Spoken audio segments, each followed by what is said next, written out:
8.4b, remember, as a quick review, remember when we talk about corresponding sides, we are talking about matching sides or matching angles. So in this case, our corresponding angles are 2 and 6, right? Angle 2 and angle 6.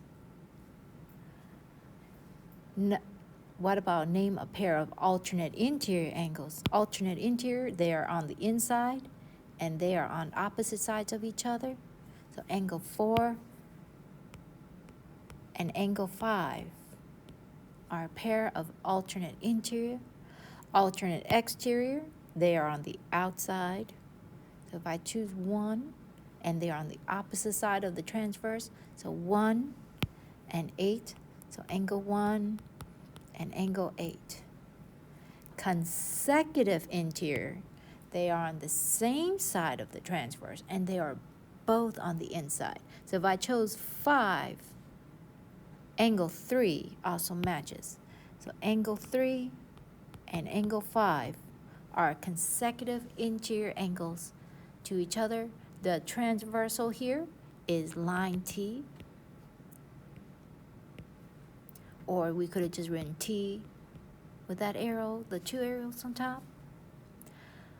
Because P and Q are parallel, which angles are congruent? Well, here, because it is parallel, I can say angle 1 has to be congruent to angle 5 because corresponding angles are congruent. And then since alternate interiors are also congruent, then angle 4 is congruent to that, and angle 8. Next, we can also say then the others have to be congruent to each other. So the ones that we haven't named yet, angle 2 is congruent to angle 3, is congruent to angle 6, is congruent to angle 7. Okay. Now we are going to talk about, we've done 2 parallel lines. Let's talk about the 3 parallel lines theorem. 3 parallel lines theorem says that if 3 parallel lines intersect 2 transversals,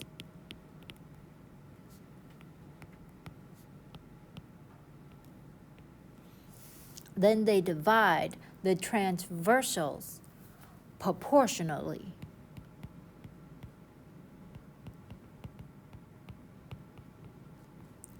So here, let's look at this picture. Notice we have these arrows here. These are parallel indicators. Those are parallel lines markers. So the lines, the parallel lines in this case are R has to be parallel to line S, has to be parallel to line T.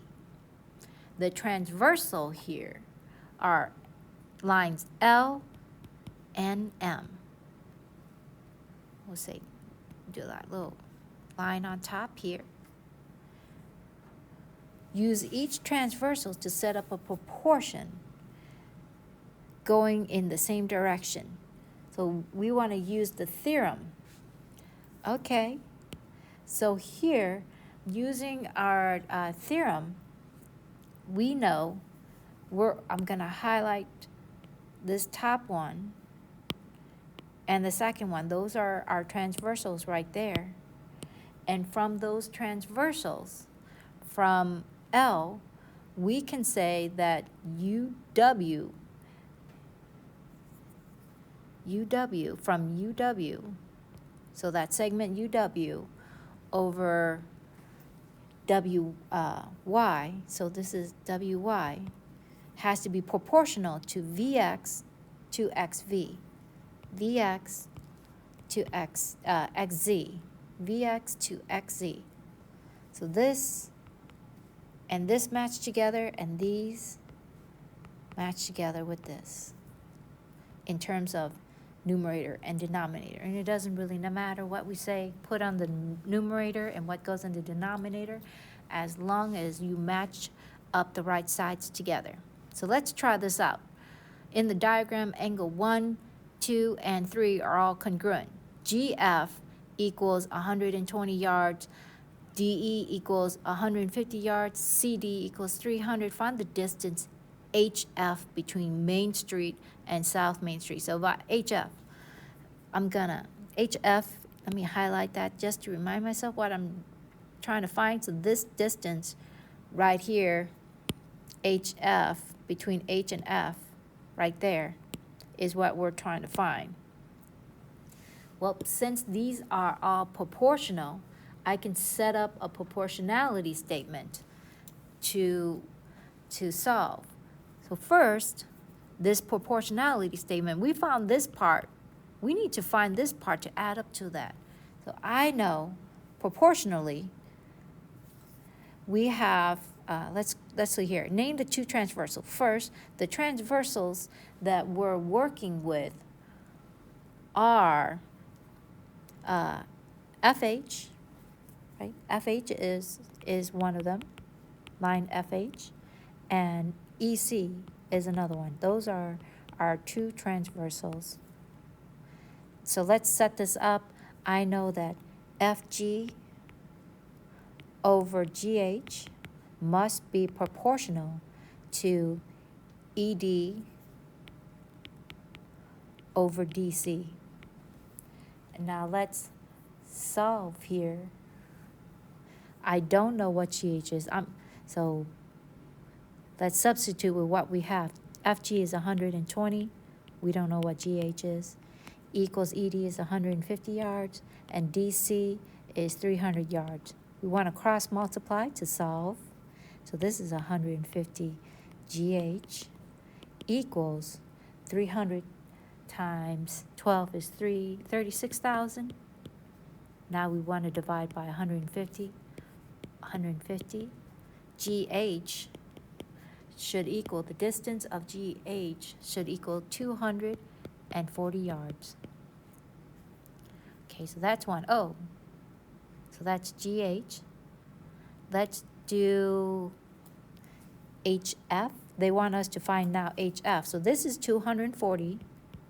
So now to find HF, we just got to add all the pieces together. So HF equals 120 yards plus 240 yards. That gives me 360 yards for HF right there. Okay, going on to this next portion.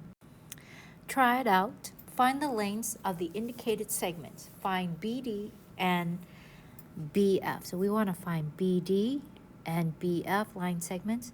So first we want to name the two transversals. The two transversals are the lines that are not parallel. So these are my two transversals right here. We want to not name them. We can call them what? AE, AE, and BF. Now let's set this up. We want to find BD. So let's see where BD is. BD is right here.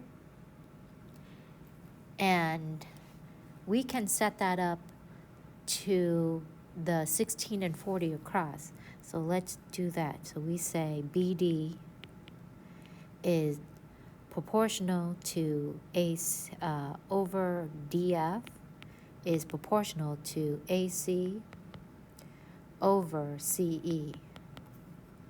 Let's substitute our values. We don't know what BD is, but we do know what AC, which is 16, DF is 30, CE is 40.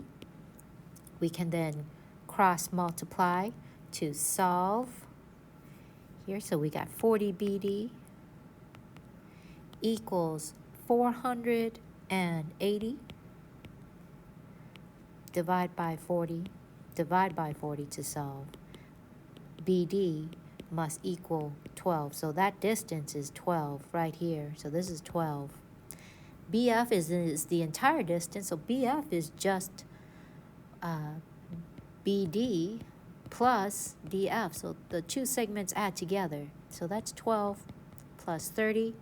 which gives us 42. So BF equals 42. On to the next one. We want to find JM and GM. Well, we're given everything except JM right here. Name the transversals. The transversals are GM, line GM, and HN, lines GM and HN. We'll set it up, which is, we can say HK over KN has to be proportional to GJ over JM. Plug in what we know. We have 15 over 18 must be proportional to 16 over JM. Cross multiply to solve. We have 15 JN must equal 288. If we divide both sides by 15, this is not going to give us a nice number. We're going to get a decimal. So JN should equal 19.2. JN equals 19.2. GM is this entire distance. So this is 19.2. JM equals GJ, this plus JM, which is the 16 plus 19.2. Add those together, we get 35.2. GM is 35.2.